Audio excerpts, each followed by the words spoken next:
ബാംഗ്ലൂരിൽ ഇന്നലെ ഉച്ചയ്ക്ക് ഉഗ്ര സ്ഫോടനം 12:55 രാമേശ്വരം കഫേയിൽ ഒരു സ്ഫോടനം നടന്നു. ഉച്ചയ്ക്ക് 200ഓളം കസ്റ്റമേഴ്സ് അവിടെ ഇരിപ്പുണ്ടായിരുന്നു.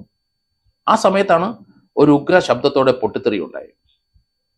ഏകദേശം 10 പേർക്ക് പരിക്കേൽക്കും. 2 പേർക്ക് സീരിയസ് ആയ പരിക്കുണ്ടായിരുന്നു. ഒരാളുടെ കണ്ണിനൊരു ഓപ്പറേഷൻ നടത്തി.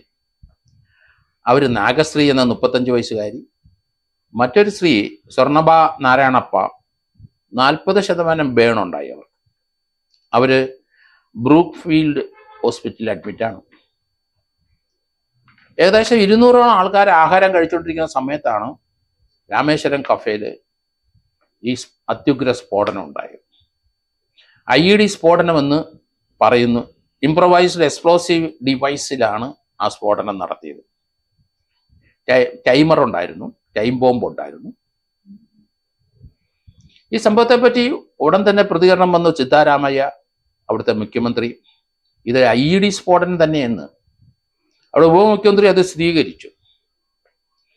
കേരളത്തിൽ കഴിഞ്ഞ, അല്ലെങ്കിൽ ദക്ഷിണേന്ത്യയിൽ പൊതുവെ, അല്ലെങ്കിൽ ഇന്ത്യയിൽ ഇതുപോലുള്ള ടൈമർ വെച്ചുള്ള സ്ഫോടനം വളരെ നാളുകളായി നമ്മൾ കേട്ടിട്ട് അങ്ങനൊരു സംഭവം ഉണ്ടായിട്ടില്ല.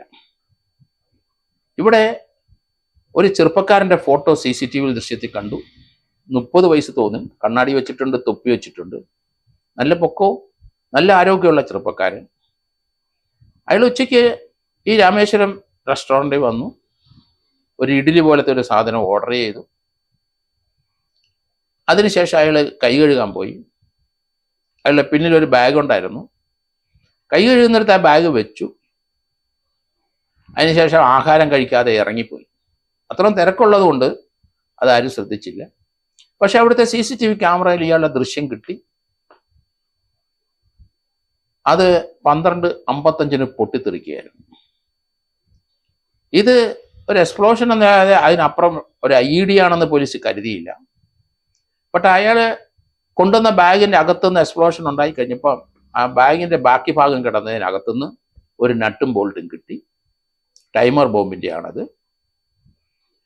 ആ ബാഗ് ഏതായാലും അതിൻ്റെ മിച്ചം അവിടെ കിടന്നിരുന്നു. ഇതൊരു സ്ഫോടനം തന്നെ, ടൈമർ വെച്ച സ്ഫോടനം എന്ന് സ്ഥിരീകരിക്കുകയും ചെയ്തു. CCTV ഫുട്ടേജ് ആ ഭാഗത്തെ മുഴുവൻ പോലീസ് പരിശോധിച്ചു. ഒരു ബസ്സിൽ നിന്ന് ഒരാൾ ഇറങ്ങി, ഒരു തൊപ്പി വെച്ച ആള്, ഫുൾ സ്ലീവ് ഇട്ട ഷർട്ട്, പാൻറ് ഇട്ട ആള്, നല്ല ആരോഗ്യമുണ്ട്, ഒരു 5 അടി 8-9 ഇഞ്ച് പൊക്കം, 6 അടിക്കകം പൊക്കം. അയാൾ നടന്നു വരുന്ന സ്പെക്സ് വെച്ചിട്ടുണ്ട്. അവിടുന്ന് വന്ന് റെസ്റ്റോറൻറ്റിൽ കയറുന്നുണ്ട്. അവിടെ ഈ ബാഗ് അവിടെ പിന്നിൽ തൂക്കിയിട്ടിട്ടുണ്ട്. അയാളൊരു ഫുഡ് ഓർഡർ ചെയ്യുന്നുണ്ട്. അവിടെ റെസ്റ്റോറൻറ്റ് CCTVയിൽ അത് കാണാം. കൈ കഴുകുന്നിടത്തുകൊണ്ട് ബാഗ് വെച്ചിട്ട് അയാൾ ഇറങ്ങിപ്പോയി. അതിനുശേഷം ആ ഫുട്ടേജ് കണ്ടതിന് ശേഷം 1 മണിക്കൂറിന് ശേഷമാണ് ഈ എക്സ്പ്ലോഷൻ ഉണ്ടായത്. ഇത് NIA ഉൾപ്പെടെയുള്ള അന്വേഷണ ഏജൻസികൾ ഏറ്റെടുക്കുന്നു എന്ന് എനിക്ക് തോന്നുന്നു. ഇത് വളരെ സീരിയസ് ആയിട്ട് നമ്മൾ കാണണം. ഈ എക്സ്പ്ലോഷൻ ഒരു നാന്ദിയാണ്. ഇത് ഒരു വാണിംഗ് ആണ്.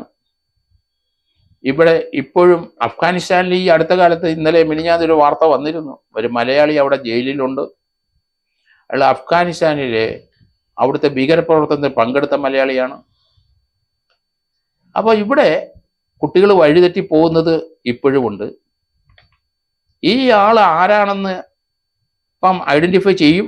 ഇന്ന് തന്നെ ഐഡന്റിഫൈ ചെയ്യുമെന്ന് ഞാൻ കരുതുന്നത്. കാരണം അയാൾ പോലും പ്രതീക്ഷിച്ചിട്ടുണ്ടാവില്ല അവിടുത്തെ CCTV ദൃശ്യം മുഴുവൻ തച്ചുടച്ച് പോകും എക്സ്പ്ലോഷനോട് എന്ന് വിചാരിച്ചിട്ടുണ്ടാവും.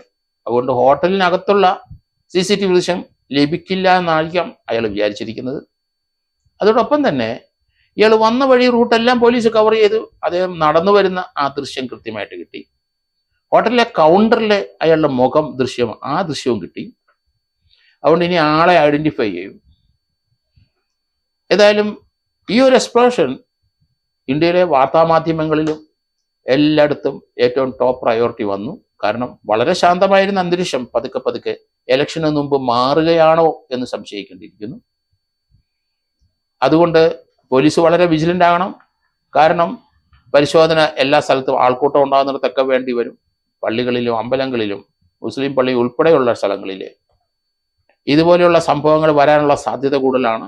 കാരണം ഈ റെസ്റ്റോറൻറ്റ്, രാമേശ്വരം റെസ്റ്റോറൻറ്റ് തിരഞ്ഞെടുക്കാൻ കാരണം ഏറ്റവും കൂടുതൽ ആളുകൾ ഉച്ചയ്ക്ക് ലഞ്ച് കഴിക്കാൻ വരുന്ന അവിടെയാണ്. ഏകദേശം 200ഓളം ആൾക്കാർ അവിടെയുണ്ട്. അപ്പോൾ ആൾക്കൂട്ടത്തെ ഉദ്ദേശിച്ച് തന്നെയാണ് എക്സ്പ്ലോഷൻ നടന്നിരിക്കുന്നത്. അതുകൊണ്ട് ആൾക്കൂട്ടത്തിനടുത്ത് പോലീസ് ഉദ്യോഗസ്ഥർ വളരെ വിജിലൻ്റ് ആയിരിക്കണം. കാരണം ഇതുപോലെയുള്ള സംഭവങ്ങൾ ആവർത്തിക്കും എന്നാണ് ഞാൻ കരുതുന്നത്.